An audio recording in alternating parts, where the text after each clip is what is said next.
Have you ever wondered what it feels like to watch your greatest accomplishment become the backdrop for someone else's spotlight, funded by your own success? My name is Selena Torres. I was born in Miami, the eldest daughter in a family that looked perfect from the outside. My father was a prominent real estate developer known for his sharp instincts and sharper suits. My mother, an influencer with a polished smile, built her brand on family values and sun-drenched brunches that made our lives look like a magazine spread. But behind the filters and the curated charm, there was a silence that grew louder every year. I was the firstborn, the trailblazer, the one expected to lead by example. And yet, no matter how hard I worked or how far I climbed, I was always seen as just background. Until one day, after years of quiet endurance, I planned a celebration for the biggest promotion of my life. I paid for it, chose the setting, and even envisioned, for just one moment, what it might feel like to be seen. What I walked into that evening was not a party for me. It was something else entirely. And what happened next would not only break a cycle, it would expose a truth no one in my family was ready to face. I wasn't always invisible. In the earliest memories I have, faded snapshots of backyard birthday parties, family dinners filled with laughter, and long Sunday drives along Biscayne Bay, I was still the center of their world. Back then, my parents would clap when I sang nursery rhymes out of tune, frame my awkward finger paintings, and kiss my forehead like it meant something. There was a time, brief and blurry, when I believed love and attention came naturally, like sunlight on skin. But things changed quickly. In the Torres household, not with a dramatic event, not with shouting or chaos. The change came like a slow fog, quiet, persistent, and impossible to argue with. My father, Alejandro Torres, built his real estate empire from the ground up. He was the kind of man who held power in his silence, whose approval was given in percentages, never fully, always conditionally. My mother, Valeria, was his mirror in some ways, charismatic, endlessly composed, and always thinking about how things looked from the outside. She documented everything. Our lives weren't just lived, they were curated, captioned, and filtered through the lens of perfection. From a young age, I was labeled the gifted child. The label didn't come with praise. It came with pressure. Piano lessons at 5, speech competitions at 7, coding camp by 9. I wasn't allowed to watch cartoons unless they were educational. No glitter crafts, no pop music. Everything had to have a purpose. "You're destined for great things, mija," my father would say, flipping through my report cards like investment sheets. And I believed him.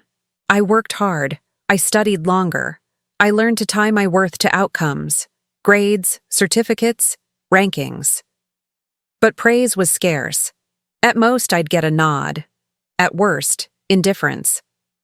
I remember once coming home from a district-wide math competition where I'd placed first. I held the plaque like it was a ticket to their attention. My mother looked up from her phone and said, "Did you remember to thank the judges?" Nothing I did ever felt like enough. At family parties, relatives would say I was so mature for her age, while my mother corrected them, "She's always been a little intense." I learned early that being serious was tolerated but never adored. That's when I started to notice it. The subtle chill in my mother's voice when I asked for her opinion, the way my father's eyes glazed over when I tried to explain what I was working on. I became the polite daughter, the one who stayed out of the way, who didn't spill, didn't interrupt, didn't demand. We lived in a sleek 2-story house in Coral Gables, with an open kitchen, minimalist decor, and rows of identical white orchids lining the backyard. It was beautiful, but it never felt lived in. It felt staged, like everything inside had to earn its right to stay, including me. There was a room on the second floor, mine, tucked away in the far corner with a small bay window that faced the street. It was my sanctuary, The only place in the house where I could breathe without feeling like I was being evaluated. I used to lie there at night, headphones in, imagining applause in my head, cheers that never came from the people downstairs. I convinced myself that one day, when I did something truly worthy, it would change. That I would walk down the stairs and they'd be waiting, proud and wide-eyed, ready to finally see me. But deep down, I think I already knew better. My achievements were not trophies for the family. They were check boxes on an invisible list of expectations. No matter how hard I tried, I was always being prepared for something greater, something just out of reach. There was no rest, no well done, only what's next. And yet, I held on to hope. I kept thinking that love and recognition were on the other side of the next milestone. I didn't realize then that I was being trained to endure absence disguised as discipline, to mistake emotional withholding for character building. My parents weren't cruel, they were composed, they were strategic, and that made it worse. Because you can't rebel against subtlety. You can only slowly disappear inside it. Back then, I didn't understand what I was losing. But one night, as I sat cross-legged on the floor of my room, coloring the edge of my school project while voices drifted up from the downstairs dinner party, I finally asked myself a question I wasn't ready to answer. If I vanished tomorrow, would they even notice? That thought, more than any harsh word or cold glance, marked the beginning of my truth. The truth that I was already vanishing, piece by piece, applause or not. Camilla was born on a Tuesday afternoon in late spring, when the jasmine in our front yard had just started to bloom. I remember the hospital room was filled with sun, laughter, and pink balloons that said, "It's a girl," as if the arrival of my sister was a kind of coronation. I was 5, small and unsure of what this new role, big sister, really meant. At first, I was thrilled. I held her tiny hand, watched her eyes flutter open, and thought she looked like a doll I'd been trusted to protect. But even in that moment, something shifted. My mother's arms, which had once curled around me effortlessly, now only curled around Camilla. My father's camera, once focused on my piano recitals or science fair posters, now followed Camilla's every yawn and giggle. At first, it was subtle. Camilla had more toys, but she was a baby, so of course she did. She cried, and someone always came running. Understandable. But as she grew, so did her spotlight. By the time she was 3, she had her own social media handle curated by my mother, who branded her as Little Miss Sunshine. Every outfit was sponsored, every day documented in soft focus pastels. Meanwhile, I was old news. My straight-A report cards were pinned quietly to the side of the fridge, partially covered by Camilla's stick figures praised as pure talent. It wasn't just the attention, it was the difference in energy, in tone. When I came home with a 94 on my calculus exam, my father said, "Good, but maybe next time aim for 100. When Camilla recited the alphabet backwards for the first time, incorrectly, my mother filmed it and called it genius. I learned that some voices echo, louder than others in our house. Camilla's voice had melody. Mine had weight. Hers floated. Mine sank. By the time she was 7, Camilla was enrolled in private vocal lessons, ballroom dance classes, and media training for kids. She was being shaped into something, or maybe protected, polished, marketed. My mother often joked, "She's got the face and the charm. She was born for the spotlight." I never knew if she meant that I wasn't. When I turned 12, I started seeing our dynamic differently. I wasn't just forgotten. I was being outpaced, outloved, outprioritized. Camilla got the newest tablet while I reused my 3-year-old laptop. Camilla's room was redecorated every 6 months like a boutique hotel suite, while mine remained. A quiet, practical space with the same bookshelf I'd had since kindergarten. My mother claimed it was because I never asked for anything. But what she never seemed to realize was that I had stopped asking a long time ago. And then came the auditions. Camila landed a role on a local commercial for an organic juice brand. She was 8. My mother spent thousands on headshots, acting coaches, and a part-time PR agent. I remember standing in the doorway as they practiced lines, my mother mimicking expressions while Camila twirled, laughed, performed. It was like watching a 2-person show where I wasn't even part of the audience. The real divide came when Camila turned 10. That was the year my room was taken. I came home from school one day to find all my books boxed up, my posters rolled away. In their place, pink velvet curtains, a white vanity with bulb lights, and a DSLR camera on a tripod. "It's just logistics," my mother said casually. "Her channel is growing and she needs proper lighting." I didn't cry. I didn't argue. I simply carried my things down the hall into the smaller guest room, the one without a window.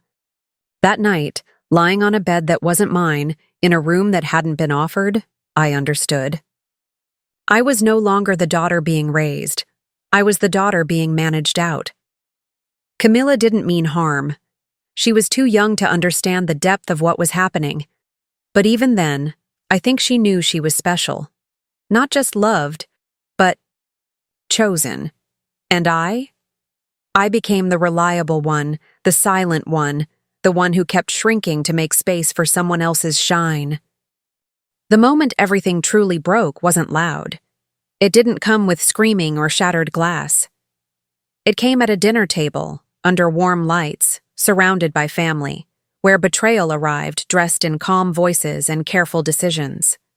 But before that night, the cracks had already been growing, silently but relentlessly. I was 17 when I got accepted into the pre-college business leadership program at NYU. It was selective, only 12 students chosen statewide. I printed out the acceptance letter, placed it on the kitchen counter, and waited for the reaction I had never stopped quietly hoping for. My father glanced at it between emails and muttered, "That's good. But are you sure you're ready for something that intense?" My mother barely looked up from her phone. "You'll need to figure out housing and costs. We have to focus on Camilla's recording tour this summer." Recording tour. Camila was 13 and had just signed with a small label after a local hit went viral on TikTok. She had sponsors, a stylist, and a team of social media managers. My mother took leave from her branding consultancy to be Camilla's full-time momager. My father doubled down on funding her career trajectory, as he called it. And me? I took extra shifts at the campus bookstore to save up. I applied for every scholarship I could find. I handled the forms, the essays, the emails. Alone. Still, I kept going. I was used to being self-sufficient.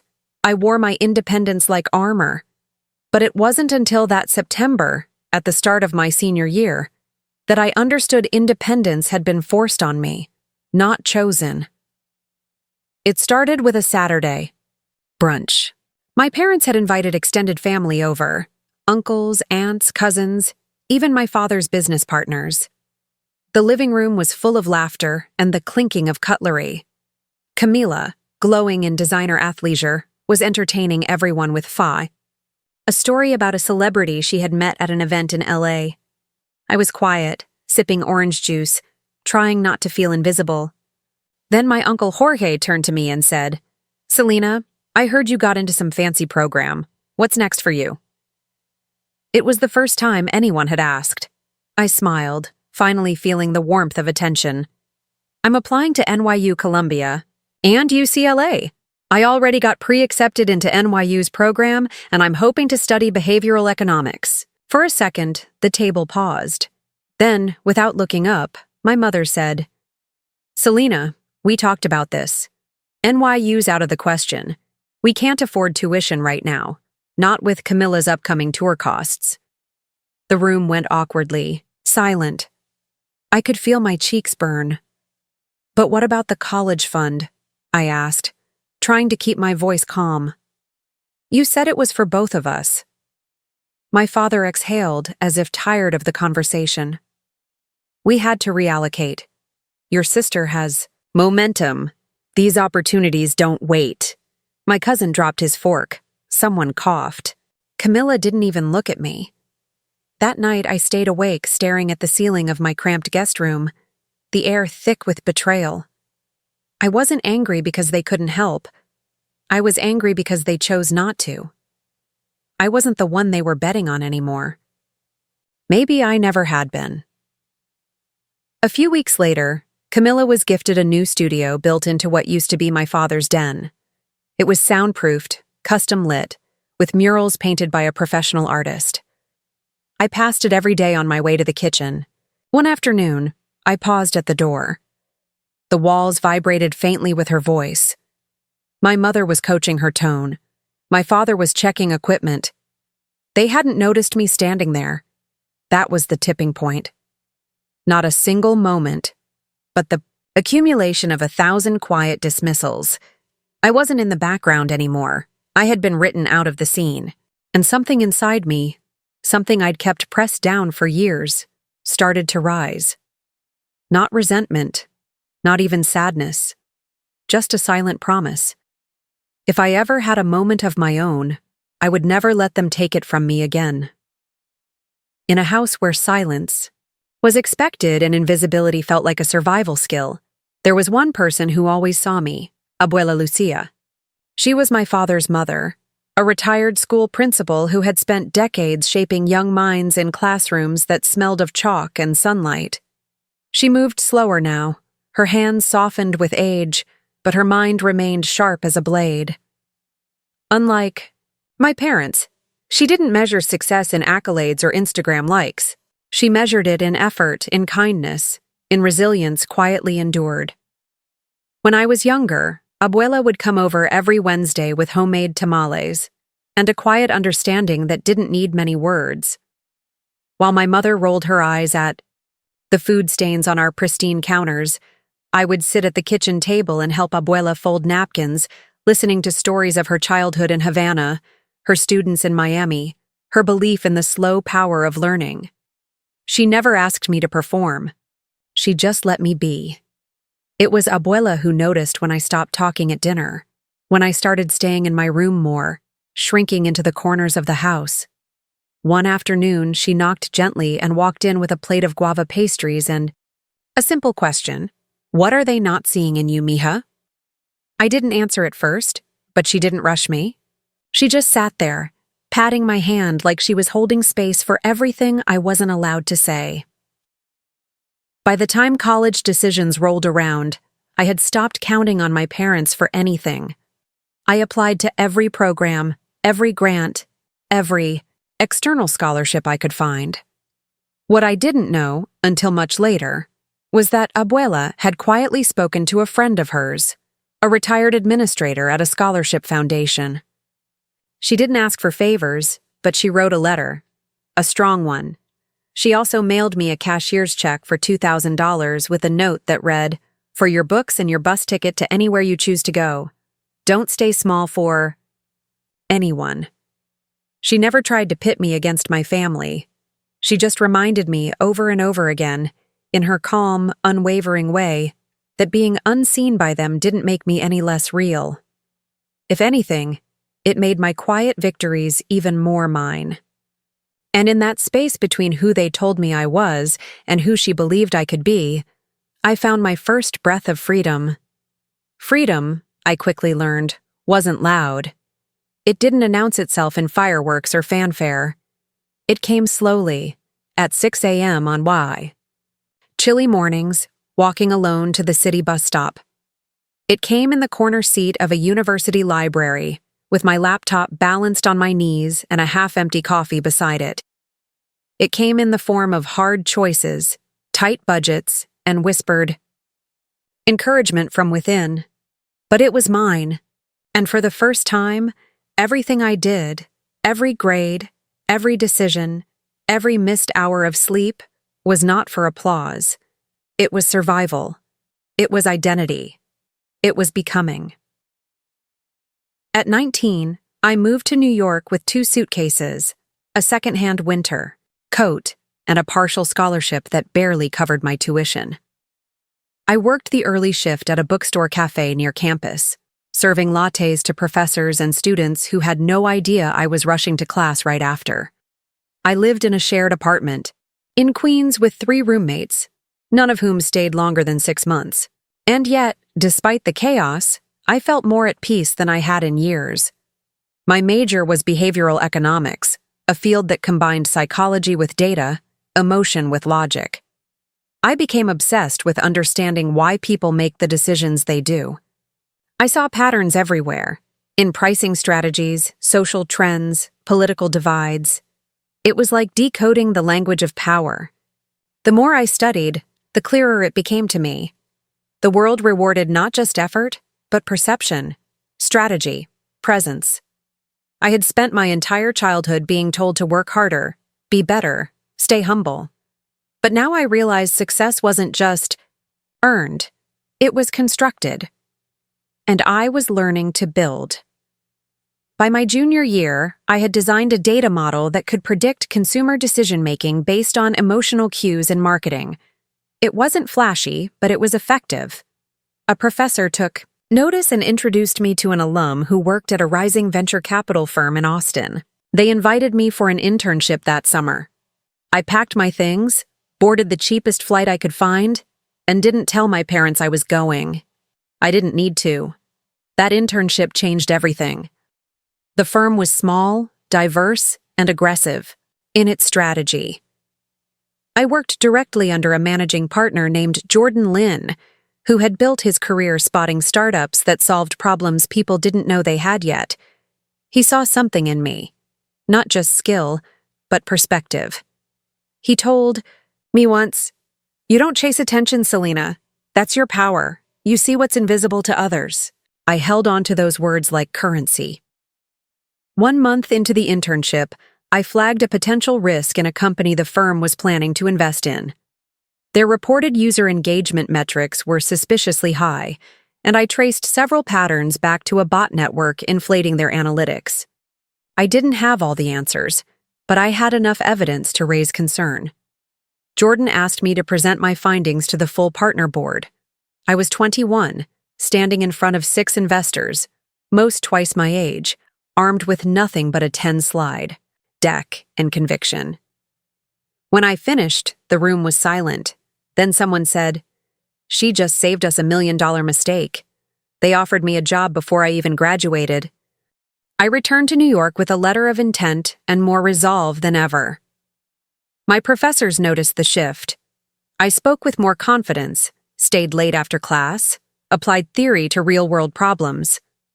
My thesis, on emotional bias in startup funding, was published in an academic journal, a rare honor for an undergraduate. By the time I walked across the graduation stage, I wasn't just a student anymore. I was a professional. The day I got the call confirming my full-time role at the firm, I sat alone on the fire escape of my building with a glass of cheap wine and let the sun set quietly over the skyline. No one knew. No confetti, no cake, no forced family photos. But I didn't feel small. I felt steady. Powerful even. Because for the first time I was building something no one could take from me. I moved to Austin 2 weeks later and dove into work. I learned fast. I studied faster. I absorbed every boardroom conversation, every shareholder memo, every whisper of risk and reward. I wasn't just climbing. I was designing my own ladder.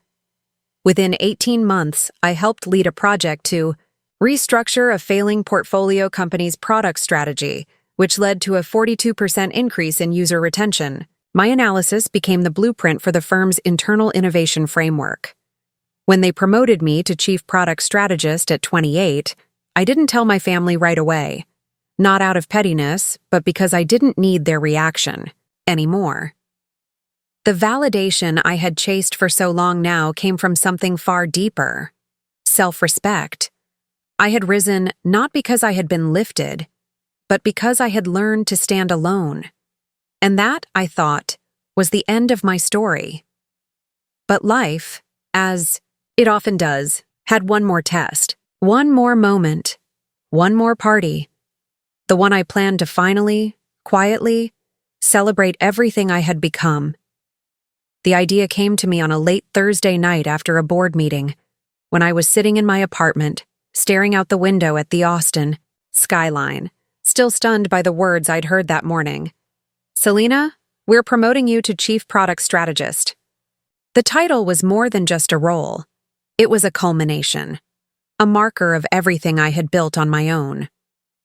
I didn't want a flashy celebration. I wanted something simple, warm, meaningful. Just a few people. Colleagues who believed in me. A quiet dinner. Maybe even, if I dared to hope, an opportunity to reconnect with my family, to show them, just once, who I had become.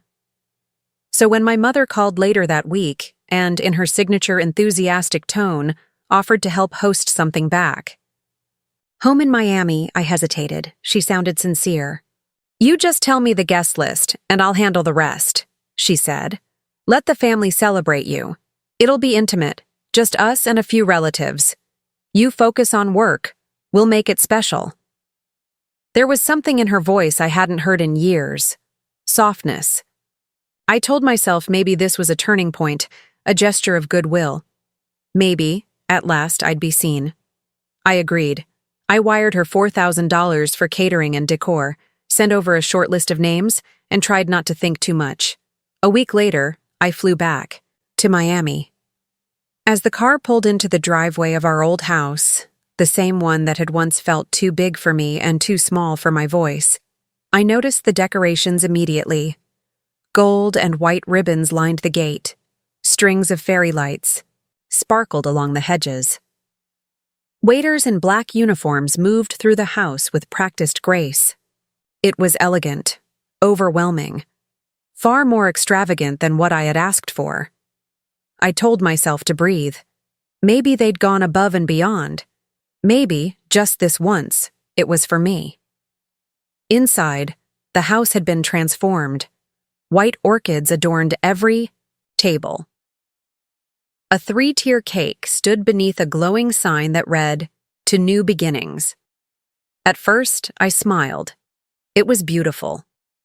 Then, I noticed the seating chart. My name was nowhere to be found. I looked around. Family members greeted me warmly but distractedly. A few whispered, "You must be so proud of your sister." Before I could ask what they meant, Camilla appeared at the top of the staircase in a crimson satin dress, arm-linked, with a man I didn't recognize. She descended slowly, like she was performing. Everyone turned to look at her. The music shifted. Applause began to build. I felt a strange, slow panic rise in my chest. Then my mother stood up, glass raised, eyes shining. "Dear family," she announced, "tonight we're here not just to reconnect, but to celebrate something truly special. Camilla and her boyfriend Marco are officially engaged." The room erupted. Cheers, clapping, cameras flashing. I didn't move. I didn't blink. I stood in the corner, invisible once again, watching the party I had paid for turn into someone else's show. My father caught my eye from across the room. He walked over and, without smiling, leaned in close. "Don't make a scene," he said, his voice low. "If you cause drama tonight, don't expect anything more from this family. No inheritance, no contact, nothing." I felt the air vanish from my lungs. All the old weight returned, the silence, the shrinking, the invisible, chains that had kept me quiet for so many years. I thought of the boardroom I had just come from, the algorithm I had built, the team that respected me. And here I was again, reduced to a bystander at my own celebration. Camilla beamed as she kissed Marco's cheek. My mother laughed, accepting. Congratulations, like she had orchestrated a miracle. And maybe she had, just not for me. I looked down at the champagne flute in my hand, still untouched. And in that moment, I knew. They hadn't changed. They never planned to. This wasn't a misunderstanding. It was a message. I had been written out of the script again. Only this time, They had used my money to do it. But what they didn't know, what they had never understood, was that I wasn't the same girl who had given up her room in silence, and I wasn't going to let this moment pass without being heard. I walked slowly toward the center of the room, the sound of clinking glasses and laughter fading behind me like a distant storm. The music was still playing, a soft instrumental track meant to underscore Camilla's perfect engagement reveal. But I could no longer hear it. All I could hear was my heartbeat. Measured, intentional, unapologetically mine. I stepped up onto the small platform that had been set for the toast. I knew the timing was mine originally because I'd asked for it. That spot, that time of night, that exact slot in the evening where I was supposed to say thank you for a promotion I had bled for. I looked out at the sea of faces, some familiar, some distant relatives I barely knew, some industry acquaintances who had come at my mother's request. And I raised my glass. "Excuse me, everyone," I said, steady and clear. "Can I borrow a moment of your attention?" The room quieted, slowly at first. A few people kept whispering until my mother turned and gave a performative little nod of approval, still believing this was somehow about Camilla. "This evening," I began, "was meant to celebrate a milestone, a personal one, a career one. A moment I never thought I'd reach on my own terms. I was promoted last week to Chief Product Strategist at Lynx Partners. I designed this event to mark that chapter, quietly, respectfully, with the people who mattered." There was a pause. Shifts in posture. My grandmother, Abuela Lucia, who had been seated in the far corner near the bar, slowly stood up, her eyes never leaving mine. "I sent the money for this party," I continued. "I picked the date, the space, the guest list, and I trusted someone else to handle the logistics. Someone I thought might finally want to celebrate me." I looked directly at my mother. What I didn't know was that my moment would be rewritten, once again, to center around someone else. "Camilla, congratulations on your engagement. Truly. But this isn't your night." The murmurs began immediately. Camilla's face flushed, the carefully styled poise slipping just slightly at the edges. Marco, her fiancé, looked over at me with confusion that quickly turned into realization.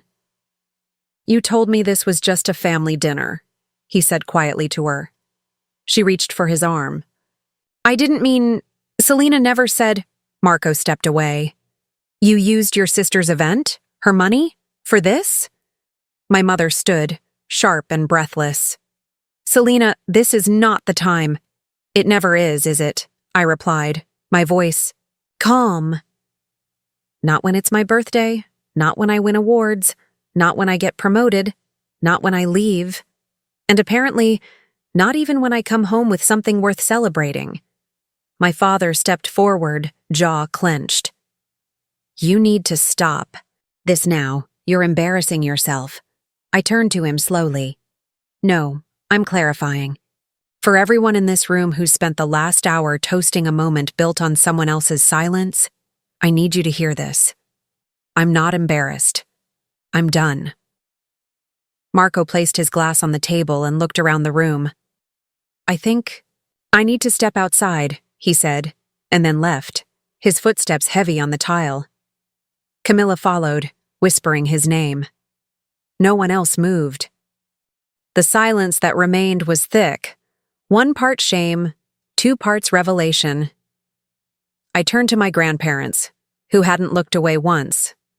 Abuela Lucia nodded, her hand resting gently on her cane, and with that, I stepped off the platform, set the untouched champagne flute on the table, and walked toward the front door. But before I crossed the threshold, I paused and said one last thing without turning around. This was the last time I ever made myself small so someone else could feel big. And then I left, head held high, knowing I had finally chosen myself over their approval. I didn't look back when I walked out of that house. Not at the stunned faces. not at the shattered illusion of family unity, not at the glittering white orchids or the string lights that had been meant for me, then stolen. The night air outside was cool, fragrant with cut grass and distant ocean wind, and for the first time in years, I felt weightless, not happy, not triumphant, just unburdened. Like I had finally dropped a suitcase I didn't realize I had been dragging through my entire life. In the days that followed, the silence from my parents was deafening, but not unexpected. Camilla's engagement unraveled quietly. Marco never came back. He didn't post a single photo from that night. Word spread quickly in their circle, especially after a few guests shared vague, cryptic summaries of what had really happened at the party. My mother tried to spin it, of course. A misunderstanding, an unfortunate overlap in celebrations. But it was too late. The story had seeped through cracks she couldn't filter or caption. And then, just when I thought the final page had been turned, came the letter from Abuela Lucia. Handwritten in her small, looping script, it arrived at my Austin office on a Wednesday afternoon. Inside was a legal notice, enclosed with a note. Mi amor, we decided long ago. We were only waiting for you to speak your truth. The estate is yours. My grandparents had revised their will a year earlier. Every asset, real estate savings, stocks, even the family home, was now under a trust with my name on it. I was stunned. I called Abuela immediately, unsure whether to cry or argue. You don't have to do this, I whispered, voice cracking. I didn't need to be rewarded for speaking up. But her voice was steady on the other end. This isn't a reward. It's recognition, for the one who never asked, for the one who never needed to step on others to rise. You didn't just claim your truth, Selena. You reminded this family what integrity looks like. In the months that followed, Camilla's online presence faded. She quietly deactivated her accounts after a few failed attempts to relaunch her brand. The companies she had partnered with distanced themselves. There was no dramatic collapse, just a slow unraveling, the kind that happens when the spotlight moves and nothing substantial is left beneath it. My parents didn't reach out. I didn't expect them to. Instead, I used part of the inheritance to start the Lucia Initiative, a mentorship and micro-grant program for first-generation Latinas in STEM. I hired a small team and partnered with universities across the country. We didn't make headlines, but we made impact. And every Sunday, I still called Abuela. Sometimes she'd ask about numbers and metrics. Sometimes she'd just ask if I'd eaten enough. Justice didn't come with fanfare. It came in quiet evenings, in handwritten letters, in knowing I had broken a cycle not just for myself, but for every girl who had ever been told to dim her light to keep the peace. 3 years later, my life is unrecognizable in the best possible way. I'm 31 now, and the title outside my office door reads Vice President of Product Strategy and Equity Innovation. I work at a firm that puts its money where its values are, investing in startups led by women, people of color, and founders who were once overlooked the same way I was. I lead a diverse team of data scientists and behavioral analysts who believe strategy isn't just about growth, it's about access. We don't just predict markets, we reshape them. The Lucia Initiative has grown beyond what I imagined. We've mentored over 300 young women, funded over 50 micro-projects, and created a network of rising voices who now sit at tables they were once denied entry to. And every time I see one of them speak on stage or publish a paper or build something that solves a real-world problem, I feel something deeper than pride. I feel clarity. This was always the real goal. Not titles, not revenge. Legacy. As for my family, I haven't seen my parents since that night. They sent an email once, passed along through a distant cousin, asking if I would consider meeting for closure. I didn't respond. Closure doesn't come from people who refuse to name the harm they've caused. It comes from choosing peace over performance. Camilla, last I heard, is managing a boutique in Wynwood. She's quiet now. No more public spotlights. No more platforms. I don't hate her. I just no longer carry the version of her I grew up beneath. My home is filled with light. Real light, not the filtered kind. I framed the first check I wrote from the Lucia Initiative and placed it beside a photo of Abuela and me at a small fundraising event, where she proudly wore a name tag that read, Founder's Grandmother. She visits often, still correcting my posture, still baking far too much. Every now and then she holds my hand and says, You did it, mi amor. You really did it. And the truth is, I did. Not by becoming what they wanted, but by refusing to keep proving myself to people who were never watching. I stopped chasing their approval. I started living in my own story. And in doing so, I didn't just find freedom, I built it. Selena's story isn't just a personal journey, it's a reflection of something much bigger. According to Dr. Naomi Fields, a family systems therapist and author of The Invisible Child Syndrome, the dynamic Selena experienced is painfully common.